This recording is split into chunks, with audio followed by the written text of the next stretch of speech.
Good morning, good afternoon, good evening, wherever you are connecting in the world. Thanks for being with us. I'm Jason Camelio. I'm from Global Initiatives, and thanks for joining this Berklee Unlocked session.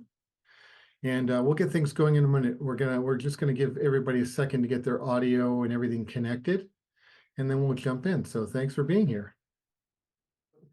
This is the beginning of a next phase of the Berklee Unlock series for 2024, 2020, actually 2023, 2024, right? Yeah, we're getting into next year already. It's the end of the year. It's amazing. It's really hard to believe. This is the last day of classes at Berklee in the Boston Conservatory at Berklee here in Boston. So as you can imagine, we are, in that frame of mind of like, oh, the break is here, which is good. And we're also looking forward to next year. But what Berklee Unlocked is it allows us to connect with you remotely as an audience that we're going to be coming to visit in the year ahead. So we're going to be doing a couple of remote sessions with the team members from Berklee that are going to be visiting Senzoku Gakuen. Bree, when are we going to be visiting Yuki and Mieko and the team in Japan? Yeah, so we'll be coming in really just a few weeks. We'll be there in early January. So we're really excited to be presenting some clinics with our faculty, Claire Lim from the Electronic Production and Design Department at Berklee. And Damian Bracken, the Dean of Admissions, will also be presenting a session on careers in music. And we're going to have Ableton there as well, co-presenting. So we're really excited. Awesome. And this session today, we're going to be focused on optimizing your practicing routines and helping you prepare for an audition and interview.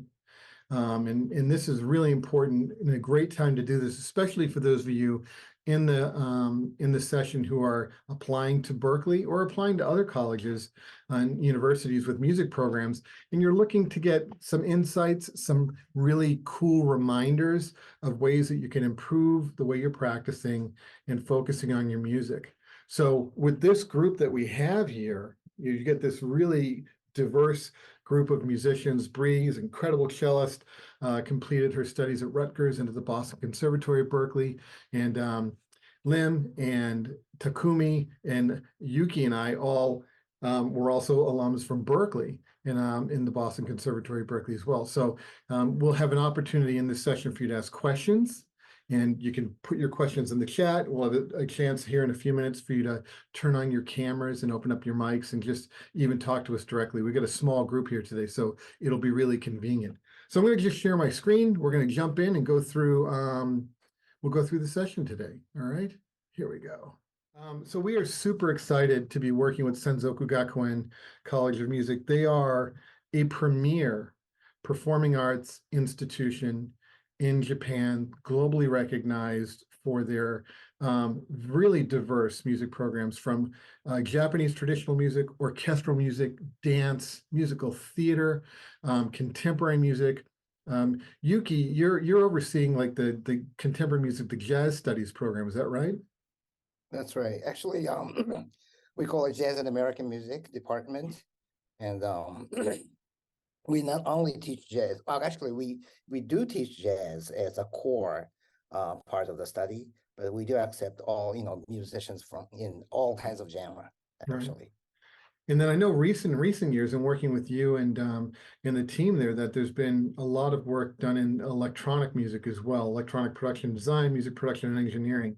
So for those of you that are looking for a place to study in Japan, please take a look at Senzoku's site, follow them on social media, and get to know their program. Even go by and see some of the concerts and the events that they're producing. We're super excited to be going back and working with you all in January and doing some clinics and master classes with your students and teachers. So we introduced some of the folks here. We already did all this, so you get a chance. Obviously, I think, we'll throw our contact details in the chat so you can follow us on social media. And any time after the session, feel free to reach out. Again, we're all musicians. We're all working in the industry as performing artists, as writers, as producers, and we are also advocates for you. We really want to see all of you succeed with your artistry, and anything that we can do to help you along your pathway, we're here for you. So, overview of the session, we're going to be getting into like, setting up some goals when you're practicing, looking at your routine, and sharing details about how you practice, and then sharing some, maybe what we would say like some good things to remind you of, like how to optimize your work. A lot of times, and I know that with my colleagues here, we're all working, teaching, working at Berklee, the Boston Conservatory, Berklee at Senzoku, and a lot of times during the day that the amount of time that we have to practice is maybe really small. So how do you make the most of the time that you have available to ensure that you're working toward your musical goals? And then we'll get into how do you prepare for an audition or a live performance, and then we'll have a little Q&A. And at any time during the session, if you want to ask questions in the chat, you can drop the questions in there, and we'll have some pauses along the way to just, get you involved in this session as well. Okay, so here's what I'd like for folks to do is in the chat, if you wouldn't mind, it would be great for you to share, like, what are the goals that you have when you're practicing? What do you do? How do you set up your time when you're practicing? What are the things that you're working on now? So feel free to add some stuff here into the chat and let us know. For example, I think I know Bree, you and the team are heading over to Japan. You'll be doing some clinics there. We're about to take a group of people down to the Dominican Republic. We're going to be doing a program there for about 200 students. So I know that between now and January, I've got to do a lot of work to get ready for that. Just make sure that I got my chops together, got my materials together. We're going to be playing some concerts with the students. But anybody that's here in the group, and other folks like Takumi, are you working on any things now? You've been preparing for an audition recently, right? Yes, actually, yeah. As I prepare for my own applications to grad schools, I'm actually preparing for like some auditions, and I think like I have some things to share to that have been like working for me to get prepared. Especially like I actually auditioned for twice before I came to Boston to Berkeley. So but I'd also love to hear any like tips, anyone Sure. else like has to share. Yeah, so Jaden, you're a pianist from New York. Are you working on any new music these days? Are you preparing for any concerts or any auditions? And feel free, you can type or you can open up your mic and share your thoughts in over the airwaves here or through the chat. And I see Delon's here from Jamaica. Thanks for coming back, Delon. It's great to see you. Yeah, and let us know, anybody, maybe Takumi, if you want to also ask if anybody wants translation from English to Japanese or the other way around, if it's easier to ask questions that way, just let us know. Jaden here. I just wanted to answer Mr. Camilo's question. Right now, I'm currently trying to improve my technique on solo piano, and what that is, trying to understand and figure out what that is. And I'm preparing for a college audition for around the 8th, 9th, and 11th. Excellent. So you've got some busy work over the break coming up, right? Yeah. Mm-hmm. Cool. So obviously, when we're ideally, if you're really working toward, achieving some longer term goals, whether it's for an audition or a performance that you're doing, it's really, really important, to have those mile markers that you're aiming for. And in your case, Jaden, you're talking about improving technique. So there might be a piece of music you're trying to work towards. So it's kind of like figuring out a plan and how you break that down into smaller pieces so that you can kind of work on those building blocks as you go forward. So we'll get into that as well. And it's going to be great because we've got Yuki and we've got Takumi here who've done this a lot. And we can talk to them about their work as pianists. Cool. So along these lines, again, maybe we can go around the horn and, Bree, do you want to jump in? Like when you're working on things, what are some of the ways that you approach your practice routine? Yeah, I'm happy to jump in. So this is I feel like a big question, and it really varies for me based on what I'm working on. So kind of what you touched on before, Jason, if I'm just trying to work on my technique or keep up certain aspects of my cello abilities, then I would practice a certain routine for that. But if I'm preparing for a performance, trying to learn a specific piece of music, especially something that's a little less familiar, then that varies a little bit too. So for me, it's really tailoring my practice session to what I need to get out of it.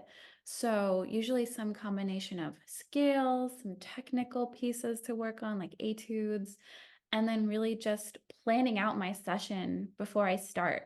Because like you said, we have a little bit of a time limit these days. Yeah, As absolutely. much free time as when, at least when I was younger. So now my 30 minutes has got to go a long way. Yeah, so you're shifting. If you're preparing for a concert, you'll change your routine. If you're preparing for, just maintenance on your instrument, you're going to focus on, you'll have a different set of practicing skills and etude scales and, just, mechanical things and musical things that you'll do as a cellist. Totally. Yeah. Because each new piece can have unique challenges. So Right. it's good to practice exercises that are going to try to touch on those. And I think that can apply for so many instruments too. Absolutely. Um, Anybody else here in the group, guests that are joining us, want to share how you approach your practice routine? Again, you can throw details in the chat. You can turn on your mic and share your details that way. We're happy to hear you. We'd love to learn from you as well as we dig into this topic. So as we get into this, one of the things that we'd like to do is share with you that we've got a lot of resources at Berklee and at Senzoku. And from our Berklee website, we've got a lot of videos and materials that are available to you online to help dig into this. I know that as a brass player primarily, there are things that I need to dig into on a as much as possible daily basis if I can. And if not, I've got to figure out how to balance my practice time over, each week in order to maintain a certain level of, effectiveness in my playing. It's a very physical thing, playing music, especially as a wind player and as a brass player. And I'm sure this, like you said, Bree, it translates things like just maintaining the instrumental sound, which is so critically important to what we're doing, whether you're a vocalist or an instrumentalist, and then getting into all those technical aspects so that you can maintain sort of a very high level of performance ability. And so I do actually follow a routine that is actually based on what we have developed in our performance curriculum at Berklee. And I'm going to try and share this video. Oh, can you all see the video? You know what I need to do is I'm going to stop sharing. I'm going to reshare because I want to reshare my sound. Here we go. All right, there's that. And we're just going to take a little bit of a listen to, this is Professor Leo Blanco from our piano department and ensemble department at Berklee. And I'll share this link with you afterwards online.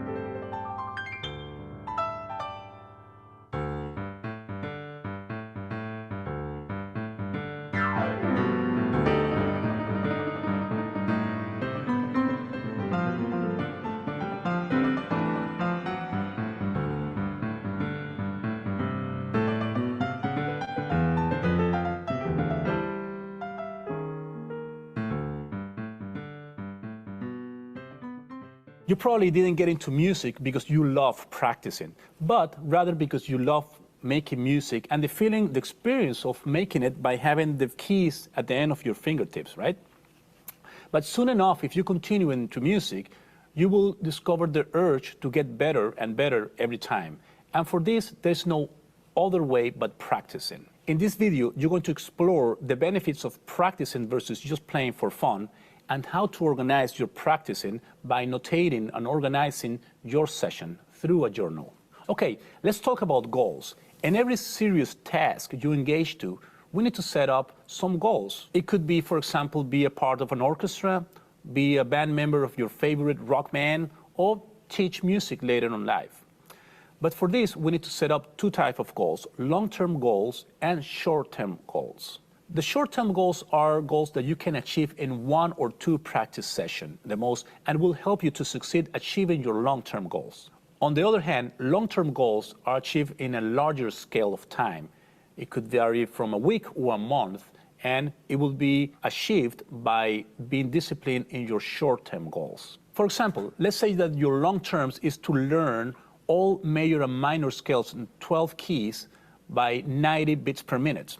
Then your short terms should be learn 2 scales every day, that's to say every practice session at 75 beats per minute. Another example of long-term goals could be, for example, to learn a new classical piece. Then your short-term goal should be to memorize 8 bars of this piece every time you sit down to practice.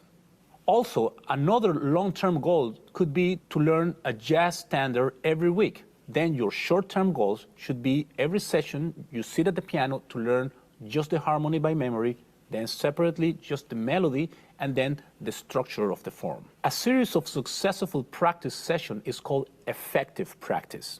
Now, when is a practice session considered successful? When you achieve your short-term goals and your long-term goals. On the other hand, an unsuccessful practice session is when you are not able to succeed on your short-term goals. Most likely, this occurred by distraction. Checking your social media, checking the phone, getting up to get a snack. There are a million reasons why you can get distracted in your practice session. Be smart by being disciplined, because this will make you a better player at the long run. Although it's very tempting to just sit at the piano and play for fun, but... So I'm going to move on in the session.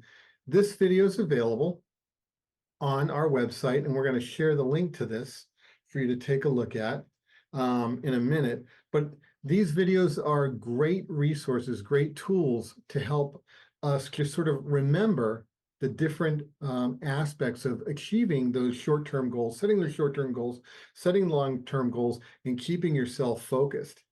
And I think, Jaden, you made a note here in the chat about, you know, the kinds of things that you're working on with performing. And I just made a short list of just some of the things that I'm always thinking about when I'm playing. And I'm guessing that, you know, my colleagues here, you know, and Yuki and Takumi and Lim and Bree, you know, you probably have some of these on the tip of your tongue, but there might be other ones as well.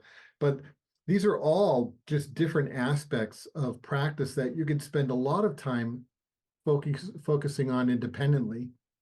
What I like to do is I actually like to build exercises that combine different aspects together. So whether it's working on breath support and phrasing and articulation, while at the same time working on instrumental range, the velocity, you know, and the time and tempo of playing, attacks and releases and phrasing, all of those things I try to put together in different exercises that I build. So as Leo Blanco is sharing, you know, we're looking at both short and long-term goals, setting up a routine.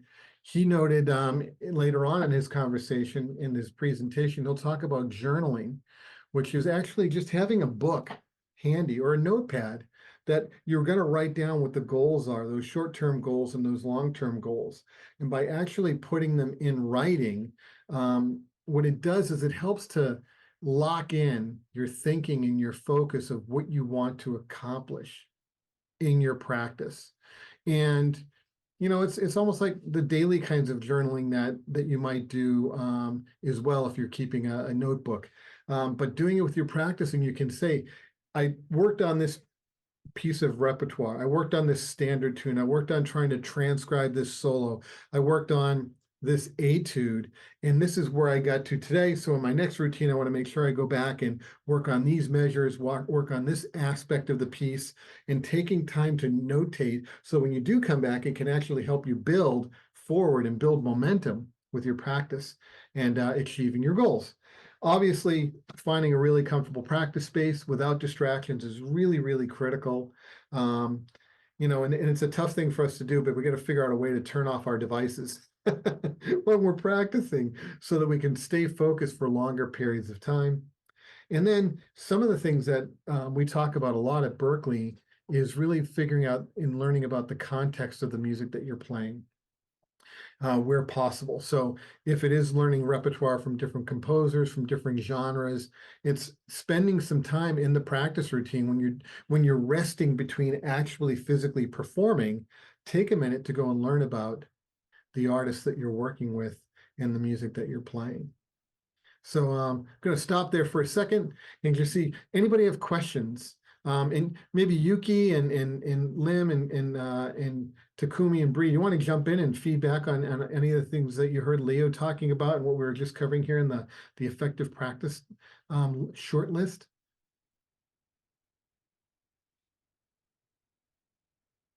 Yeah. Well, when I practice, like I always try to think about the purpose of like anything I do. So like, why do I practice this? And what's like how would that help me? Like in what way? So um, so for example, like if I practice a scale, like why do I have to practice scale? Because I could keep playing scales like for like an hour, every day. But if I don't think about anything, it's just a waste of time for me. And I could practice for 3 hours every day. But if I just play the piano, play piano like for 3 hours every day, probably I wouldn't like improve like any skills. So for me, like it's always better to have a specific purpose, but like anything like what you do. Do you And write I down, think have you it's ever actually used a journal to kind of keep track of, yeah, what you're working on? yep. I'm actually always in a paper and a pencil guy. So even like when I compose, I still like write everything down. Because I always think like musically as well. Like if I hear everything, some people say, well, I mean like I can hear like anything, I hear and I memorize my piece, so I don't have to write down. But for me, like it's always better to also see, what you're playing, not just playing from your memory. But if I, by just looking at, the shape, the phrase or, what you're playing, it's always, there's always something, you can discover by looking at them. Right. So, but yeah. Yuki, with the students that you're working with, have you found some approaches with helping them organize their practice are more effective than others? What are some things where you found success with organizing practice routines? Um, well, for the students here, Yeah, for yourself and for your students. well, the time, like Bree said, the time is always a challenge thing, because we are, if I work, I teach here. I used to teach in Berkeley. I started like 9 o'clock class, and even if you're a student, you might have a class at 9 o'clock, right? So, and you have to steal some time from the daily routine. And I try to organize, you know, starting from the technical in the piano technical aspect, then move into the classical and going to jazz. I had a set routine and try to do this, all the time. But recently, what I'm focusing on just for myself, it might be a reference to you and all of you, but I focus on how I am connecting to each note that I play. Oh, Chopin once, I think his pupil once told him that he practiced 6 hours, and Chopin got mad, right? Because he said, the instrument music you do with the brain, not the physical thing, right? And then, brain probably lasts like 3 hours, right? So your an extra 3 hours was wasting. That's what he said, right? And I think that it's a good point that everything we do, even including the physical thing, if your brain's together with the notes, you can solve mostly the physical problem too. So, okay. so the focus is always, to me, is how I connect to the notes, how I connect to the music internally. I don't know. That's actually really great to hear. So this is a very interesting thing. So that mental focus is critical to help you be successful with those short-term and long-term goals. And because we're all trying to make music with what we're doing. An interesting thing that comes up a lot, and it'd be great to, for anybody that's here in the session and for all of our guests here, how many of you have actually recorded some of your practice routine? You ever like use your phone to record and kind of like check out how you sound? Like maybe working on a piece of music, but then you're going to record a little bit to go back and kind of like check yourself. How's, I know Bree, for you and I, it's, how is our intonation? Yeah. I mean, it kind of hurts to listen back sometimes, but it's necessary. Yeah, one of my professors at Berklee, he called because this was back at a certain point in time, it was called, Yuki, you might remember the Marantz tape machines, right? So this is folks, it was a thing with a cassette tape. Now you have a phone, so you can just record with your phone, but we would have a Marantz cassette machine, and it would be, we called it the truth machine. You couldn't hide from the truth machine. Lim, with your practice, are you doing much practicing these days, or are you doing more production? No, sadly, I haven't been practicing too much. It's mostly production nowadays. Yeah, cool. I do like the fact that you mentioned about understanding where if you're practicing a piece, try to understand where the composer was coming from. I think that's what we had to do in the production too. Yeah, the context is really critical, right? Absolutely. So we're going to jump forward here. So for those of you that are connected, here are some QR codes to get you connected to some of these tips and techniques and resources on Berklee's website. So please take a screenshot of those or scan it with your mobile device, your phone, and all this information is available to you online. We really want to make sure that you're getting access to this content and utilizing it, going back and using it as a reference to help you move forward with your music. All right, next up. So yeah, before we go on, can we just check in? What questions do people have before we go to the next session? Because we're going to talk a little bit about auditions, and then we'll move forward from there. But any questions about approaches that any of the artists here are using when they're practicing? Any comments? I do know that like one of the things that I really have gotten into is like writing my own practice routines, because there are just certain things that I'm really trying to work out on trombone that it's hard to find a book to go and get. Like I literally have my Bach cello suites right here. They're always here. My melodious etudes are here. I've got a bunch of stuff to work through and read. But there's some things that I'm really trying to work on the instrument, especially with jazz vocabulary, improvising vocabulary, that in order to do it, I have to actually literally write out exercises for myself. And it's isolating certain things, whether it's harmonically or just physically getting around the horn, and then developing practice regiments that I write out. And then from there,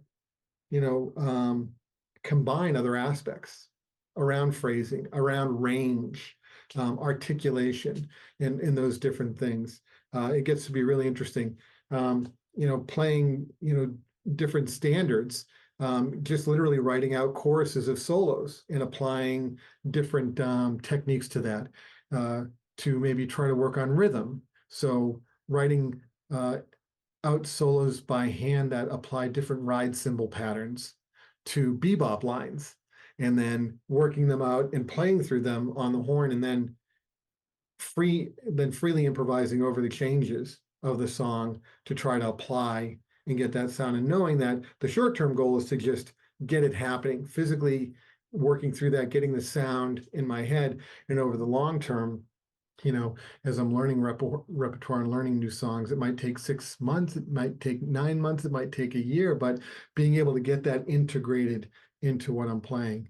So Jaden's got a question. How do you, Yuki, how do you divide your practice time? When you actually have time to sit down and practice on the piano, do you have like an approach that you take? Yes, well, technically I have a lot of small things that I do on the piano. I don't know if you remember, but there is a Professor Ed Bettner Oh yeah. in Berkeley. I studied with him. He's a very, very meticulous in, how to how to warm up and everything. But I do that, and I mainly, actually, I don't really divide time to do a classical and do a jazz. I mainly practice Bach all the time, and I'm learning a lot of rhythmic figure and groove and phrasing from him that can apply to my jazz playing. So that's what I do mostly, and I play some romantic music and some later on. But mostly I focus on classical, I think, because I don't have any more time. I only have like 2 hours in the morning. I come here at 8 o'clock, and I have to start teaching after 2 hours. So that's all I can do. So that's But I am learning a lot of different things from one piece, not only for classical, but for jazz aspect as well. so like if you're going through a Bach piece, you're kind of, you're getting the flow, the phrasing, the sort of the shape of the contour of the lines, and then you're also getting the harmonic sort of approach that he's Right. taking. Also rhythmic layers, just like a jazz band, Yeah. So I think I'm learning the core of what the music should be from that. So are you doing like inventions? Are you doing fugue? Are you what are you playing through? Recently I'm on partita. Oh, cool. All right. So Jaden, that might be something. I mean, I don't know, Takumi, if that's a place that you dwell in. I know, Bree, do you go back? Do you still play your cello suites? Oh my gosh, all the time. Yeah. Just like yours, mine are right over there on the stand. I know it's something where, for trombone, especially, like there's nothing like Bach for, the phrasing, the sort of the melodic invention of his approach and how it can really applies universally to lots of different styles. It's really great. Again, it brings together, Yuki, as you said, a lot of different elements into like one piece, one movement of a piece of music. There's so much you can unpack with the approach. So that's really great. Cool. Hannah had a great question here. She's looking to work with a jazz vocal teacher. And I'm not sure, maybe, she's in Japan, but Takumi and Yuki, do you have any recommendations? She's trying to connect with I know there's some killing jazz vocalists, in especially in Tokyo, but I'm not sure, do you have anybody working over at Senzoku with you, Yuki? Well, we do have one vocal teacher, but actually there's other teachers, but she had to leave because she had to take care of her mother, elderly mother. Okay. So I don't have anybody in Senzoku right now, but I can recommend one person, Charito. She's a Filipino vocalist that actually I'm playing with her tomorrow night. She's a great teacher and vocalist, and we did a lot of workshop throughout Asia together. And so from that experience, I know that she's a great teacher. So if anybody's looking for a teacher, she might be on contact with. We'll connect Hannah with you after the session, and that way maybe you can make an introduction to Kirito. And that's from Hannah? Yeah. Oh, actually, I know her personally, so she can ask me that. Cool. Yeah. Wonderful. All right. All right, so we're going to move on because we're there's a few more things for us to cover here. We want to start digging into this next topic, which is, preparing for auditions and live performances. And obviously we're spending time practicing because we want to get up on stage or we want to get in the recording studio and be able to perform our music. And it's really important for us to focus on the actual performance aspects of playing music while we're practicing, and to realize that whenever we're playing music, whether you're in a practice room or in your practice studio or wherever you're working on your music alone, or you're in a rehearsal, or you're actually going out and doing performances for audiences, you're always auditioning. People are always listening. And as musicians, we do have a tendency to be always aware of what our fellow musicians are doing, and we're critiquing each other all the time. So with that in mind, I like to think that, I kind of come from the mindset that we're always doing a concert whenever we're playing. We're always auditioning because there's always somebody listening. And I'm thinking that my colleagues here also think the same, with with the work that they're doing. So, one of the things that comes up with, we can use maybe Berklee as an example, and maybe Yuki can share some about Senzoku, but, how do you showcase the best of yourself in an audition? And maybe, we can start with maybe Bree. Could you talk a little bit about your approach to this? And then Yuki, you can as well, and Takumi. It'd be great to get your thoughts on, when you're in an audition, whether you're doing a piece of music that is required, like a piece of repertoire, or in the case of like a Berklee audition where you get to come in and do any music that you want. How would you advise somebody to approach showcasing the very best of their musicianship? Yeah, I'm happy to jump in first. Go for it. These are all great questions to consider. I would say for me, I have two things that I think about.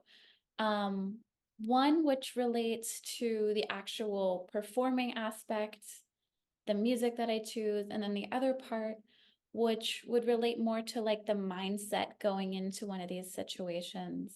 So as far as the musical and performing aspect, like it says right here on the screen, picking something that is comfortable, that I feel like I'm ready to show myself through this piece of music, that I've played it enough, that I've practiced it and played it in front of other people to get that experience, even if it's just a friend coming in the practice room to hear for a few minutes, just getting that chance to get really familiar with a piece of music and then use that to show my abilities rather than playing something that might be like one of the harder pieces, because I think it always comes across better if you feel you're prepared on the piece, no matter what kind of music it is.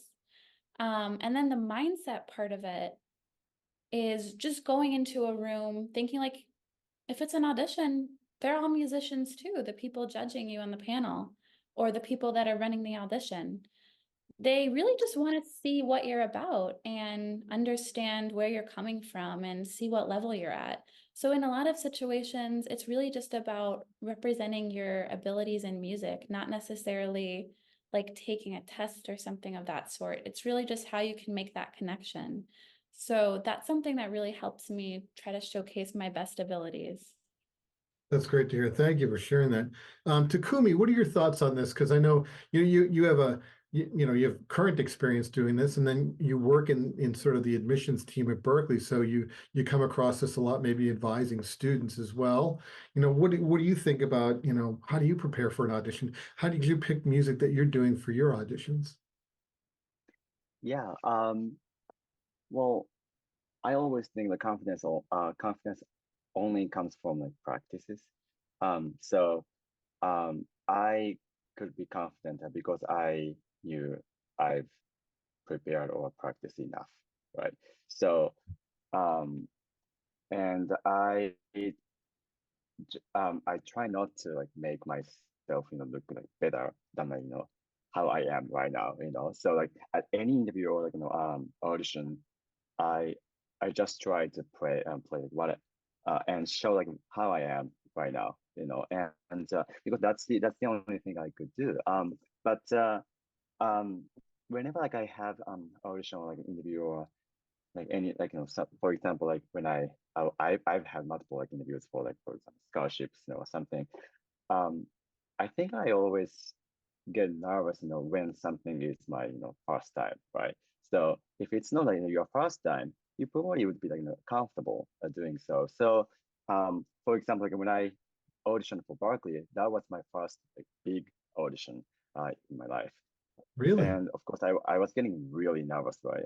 And I, but so what I did was I tried to have as many like auditions, scheduled, as possible, like in advance. So I've asked all of my friends and all of my teachers, from high school, they were not even like musicians, but I think it didn't matter. So I just tried to get the experience as many times as possible, just in playing in front of as many people as possible.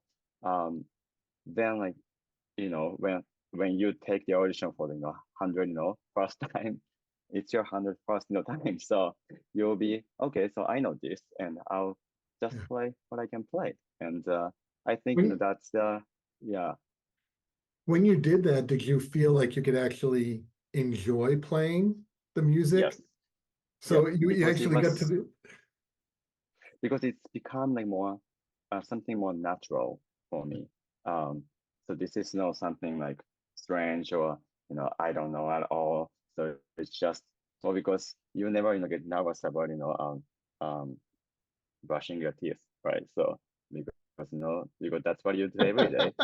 But I think like it's like always good to have some good nervousness, like some like sure. because that could be like good stimulation or well as long as you're excited about the experience, I think it's good. But if you are just nervous, I think it just affects your experience like in a negative way. So um, I'm always trying to find a good balance.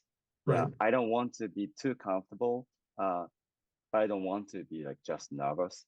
So I Right. still want to be excited, but you know, um, That's a great point. Yeah, I like the idea of practicing and playing enough so that the actual act of doing it is you overcome the jitters that you have, and you can actually really begin to focus on the art, the music itself, and be able to share that. That's really great. Yuki, do you have any feedback on this about, how Well, what do oh, you when students come to you and ask you, hey, I've got to prepare for an audition yeah. for Senzoku, what should I prepare? I don't know. I don't know. I've been playing piano for close to 60 years and I've never been able to show the best of myself. So I need help actually. But one thing I can say though is that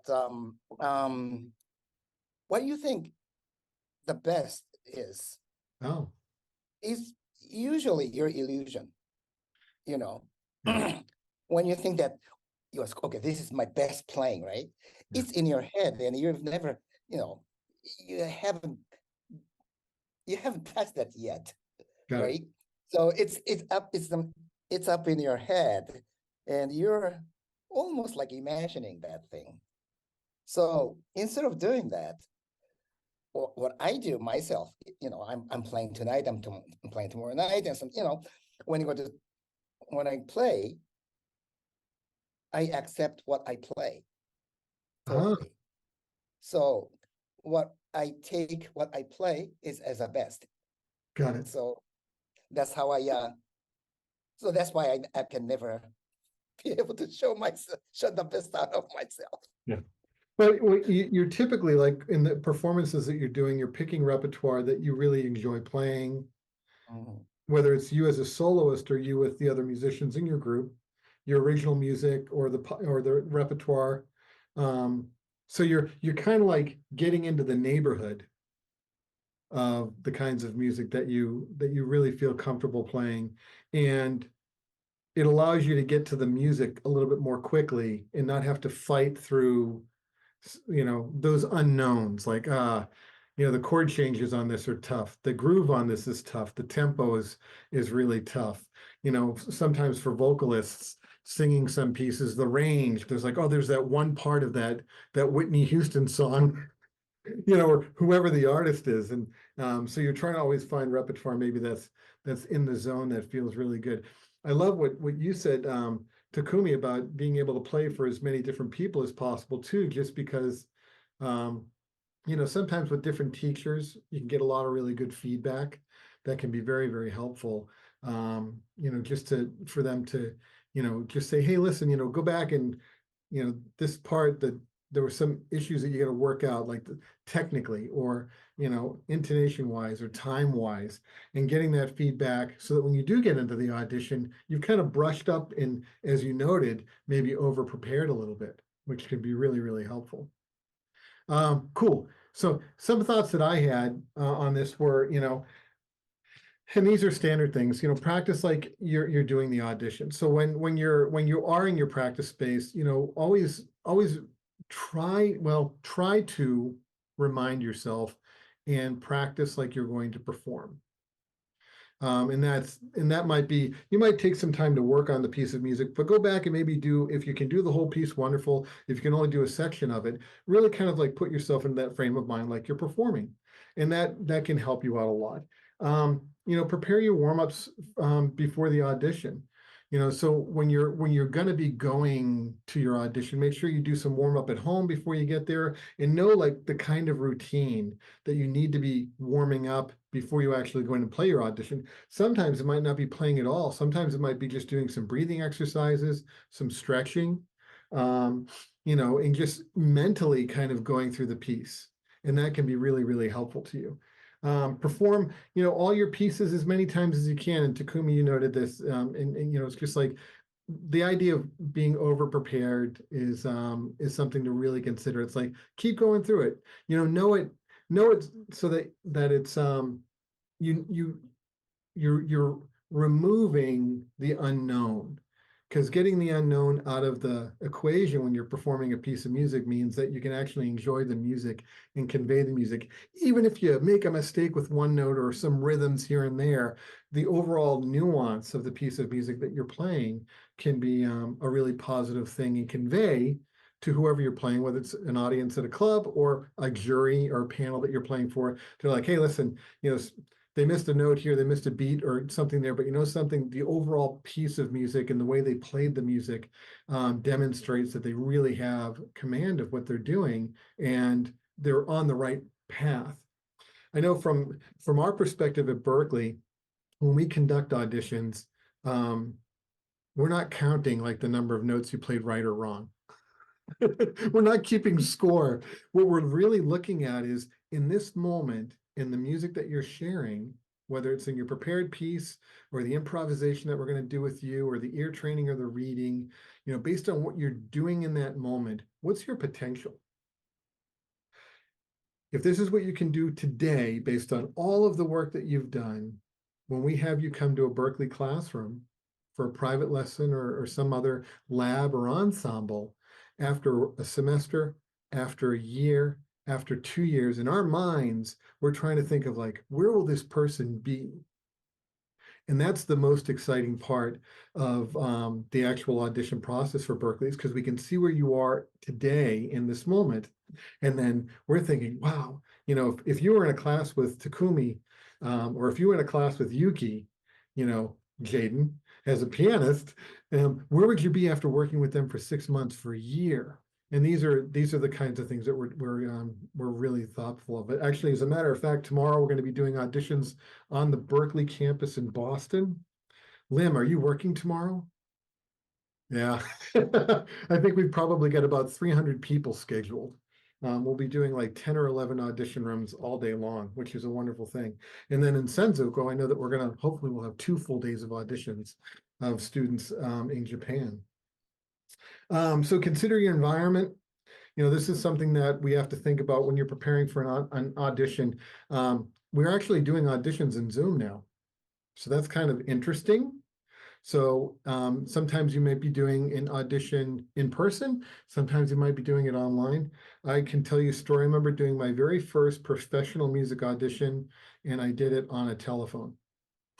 It was, yeah, it was, I had to put the phone on the other side of the room because I was playing trombone, and that's how I did the audition. And so you have to kind of prepare for different environments. I know for specific instruments, piano, drum set, amplified instruments where you're playing through a different amp that you're not familiar with, get comfortable not playing on your instrument. So that's something really to think of. I know, Yuki, obviously you're not carrying around your 6-foot baby grand piano everywhere you go. So, you really have to get comfortable with that. Vocalist, you might be on a different microphone. You might be in a different space. The room is different. The climate is different. Some rooms are stuffy. Some rooms are cold. And so when you're practicing, try to find different places to practice so things sound different and feel different. And this goes to what you were talking about, Takumi, about over-preparing. Because that's another aspect of the playing, that when you walk into a space, if it doesn't feel comfortable, that can kind of make you a little bit unsettled, and it'll affect your performance. So it's something that in your practice routine, you can actually plan for. You can actually plan to practice in different spaces. Yeah, these are just a range of tips to help you. As far as nerves, and I'll turn this over, maybe Bree and Yuki and Takumi, you can talk about this a little bit. How do you, do you have like a, do you have like a sort of a ritual you go through before you're going to go and play a show or play an audition or something like that? Do you have like a thing you do to sort of like get yourself in the zone?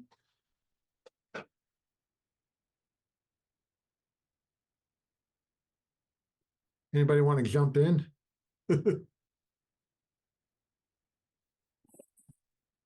Sure, I'll jump in. Go for it. So I think some of these came from me actually, because this is Yeah. a lot of what I do. So I really try, especially if I'm feeling like physically getting the nerves, then I definitely try to like sit down, put my cello down for a minute, really take deep breaths and try to just think about what I'm going to be doing, whether it's an audition or a performance. Visualizing the outcome definitely helps me a lot, just to think about, okay, I'm going to go in there. This is what it's going to be like. This is the order that I'm going to play. It's all going to go great. Who knows if it will, but just thinking that it will and just having that mentality, I think can really help a lot. And for me, I do a warm up, but then at least 10 or 15 minutes before, I try to take a break and just put the cello down and like really relax as much as I can before a performance or audition. That's great. This is really cool. One of the things that I like that's noted here is when you go into the audition room, or if you're an artist getting up on stage, it's your show. So going into that space with that confidence, introducing yourself, because it's your opportunity in that moment to share your music. And that's, I think, a really critical thing to keep in mind. Once you get centered, walking in and kind of like setting the tone. I'm here and I'm really excited to have this opportunity to play for you. And that just kind of like gives you that little extra momentum to move things in a positive direction. Let's see. Okay. So I think those are all the things that we want to cover. We're at the top of the hour. I think are there any more questions here? We've got oh, yeah, Jaden had something here. So he's saying that you came to the summer program last year. That's awesome. And you worked on some music from the Latin genre. That's great. Fantastic. But from any of our audience members here, what other questions? Any questions about Senzoku's program, about Berklee's program? We've got a great group of people here to answer questions for you. We can also answer questions on any of the topics about working on your practice routine, preparing for auditions. Feel free. You can turn on your mic, open up your mic and ask questions. You can raise your hand and turn on your camera. But anything that we can help you with here in the final moments of the session, we're happy to jump in and share thoughts and ideas with you. Ooh, for the pianists, what are your thoughts on working on sight reading? How do you prepare for, whether you're in an audition or you're going to be going and doing a performance, and you have to sight read some music? How do you work on that? Takumi, you got some thoughts on that? You have to read every day. That's it. Yeah. Really, And so when you say like, that, are you reading kind of like tunes out of the real book? Are you reading, full piano pieces, transcriptions? Do you have like a stack of stuff and you're just like, oh, I'm going to try and read this today? How do you approach it? yeah, so like I try to find like a different like kinds of like music sheets, like written music and also completely written out, and as also like just chords, like the sheet, but try to read like as much as possible like every day. So for example, like I always start a day like from by reading like Bach, but every day I play like a different choral, and so it shouldn't be some too like heavy, too difficult, but try to do like something like short and something you can do every day. Yep. Great. Yuki, do you have any thoughts on that, or Lim? Well, sight reading, I think you have to put yourself in a situation where you have to read. Yeah. You probably can have like a sniper in the next building and have him shoot you if you stop, right? But actually I was in that situation, not sniper, but I used to, when I was in Berklee, I could not read at all, right? Okay. But a lot of Japanese musicians who used to be a studio musician and went to Berklee, they called me for a session. Everybody could read, right? And I couldn't read. Oh my gosh. So I had to. Yeah. Then I think my mind was kind of, focused so strong that I can start, being, I don't know, I can't say good sight reader, but I developed something. You can get through it. I used to work on the contemporary music and like atonal classical thing. Oh my goodness. And I had to do this like within 3 weeks, right? Oh. And then otherwise I won't get paid. So I should, So that's the motivation. my butt. So yeah, Yeah. I guess that's the key thing, I guess. Yeah, I Lim, do you have like any suggestions of like how you approach sight reading?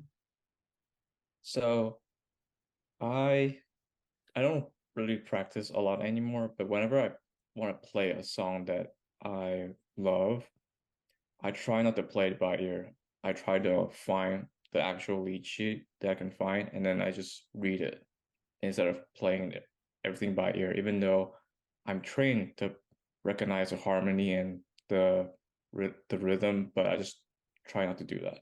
Yeah. So that's interesting. So you're trying to force yourself to actually look at and have that literacy. It's interesting. I mean, I have like salsa, I have funk, I've got rock, I've got orchestral classical music, everything here.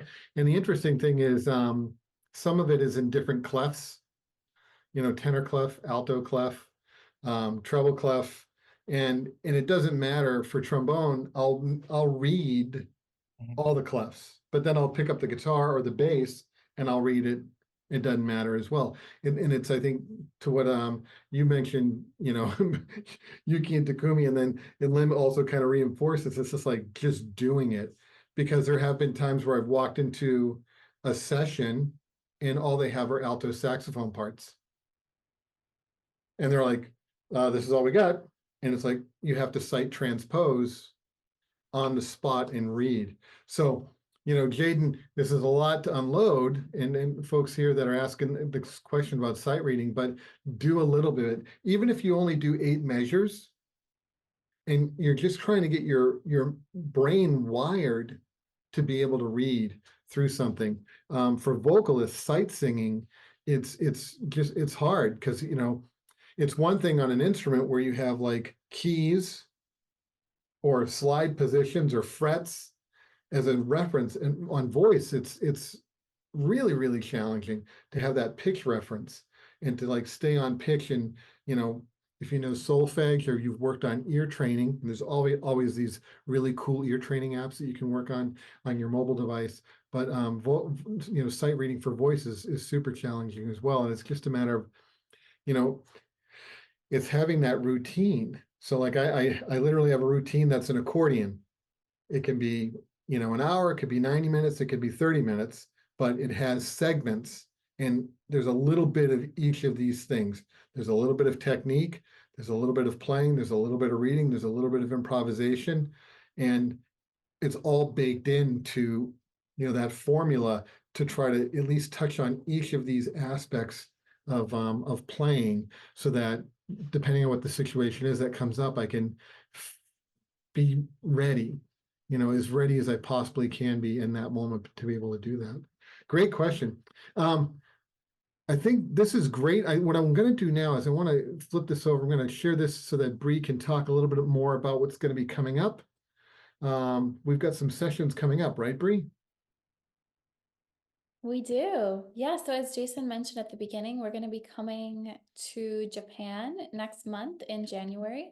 So we're going to be doing some in-person sessions at Senzoku. So those are going to take place on January 12th, Friday. So it's going to be that afternoon. We're going to talk about a lot of topics in music, careers in the music industry, talk about electronic music, performance, production. So those are going to be some really exciting sessions. And then even before that, we have another one of these online sessions in our Berklee Unlocked series, which is going to feature our faculty member, Claire Lim, also known as Daltrick as her artist name. So that'll be coming up in just a couple weeks as well. It'll be on January 6th.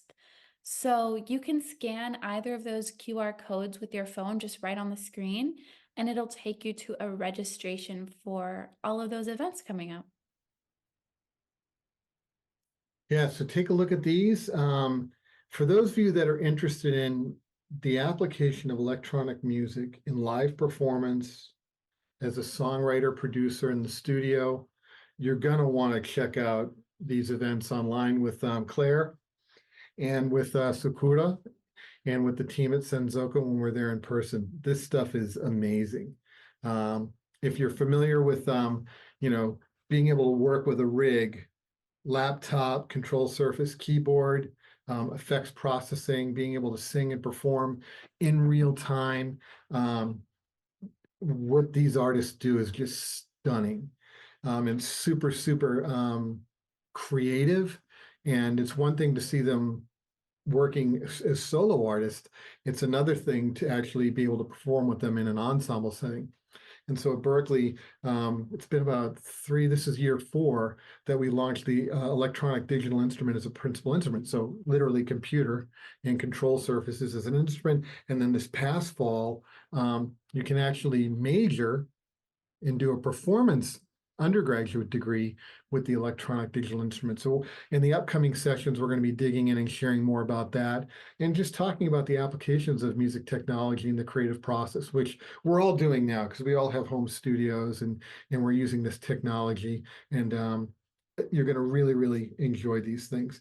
I was hoping, yeah, Lim has dropped in his note here about connecting with the Office of Admissions. Lim, do you want to share some details? You've got a deadline coming up for admission for Berklee, right? Right. Regular action for fall 2024 is January 15th. Yeah, so, you know, those of you that are interested in applying to Berklee for next September, January 15th is the deadline. And Yuki, what's the cycle for applying for Senzoku? Does your year start in April? Or when Yes, does it start? we do. Good question. I have to ask. Maybe Mieko knows. I think the Mieko can answer the question, I think. I really don't know the time frame, actually. when was the deadline to apply for Senzoku next? I think it's next fall for the year 25. Okay, so you're not going to be. Yeah, admission for year 24 is almost over now. Yeah. So I think Okay. it's sometime like November, December next year for the 25. Awesome. I And think then, you're right. And then I know that, you know, obviously Berklee has some special programs. We've got summer programs coming up and the applications are open for those at berkeley.edu/summer. And Mieko and Yuki, do you all do any special programming over the summer? Do you have any camps coming up for students? In our department, we do have workshop during the summer, mainly for the high school students, how to Excellent. improvise, how to play the blues and stuff. And Awesome. we're going to do that next August, I think. Great, great. And then can we have the Senzoku social media? What's the best place to follow Senzoku online? Is that Instagram or is it Facebook or where's a good or Line? I think it should be like Facebook or Instagram Okay. or Twitter. Twitter. Okay. Let me see. Z, yeah. Yeah. What do you think? What do you think, Yuki? Oh, well, our department has all of those. Yeah. Facebook, Instagram. All of the department has that Yeah, we have a channel separate account for. I don't know if they have a Senzoku Facebook account. Yeah, Facebook. Yes, I think so.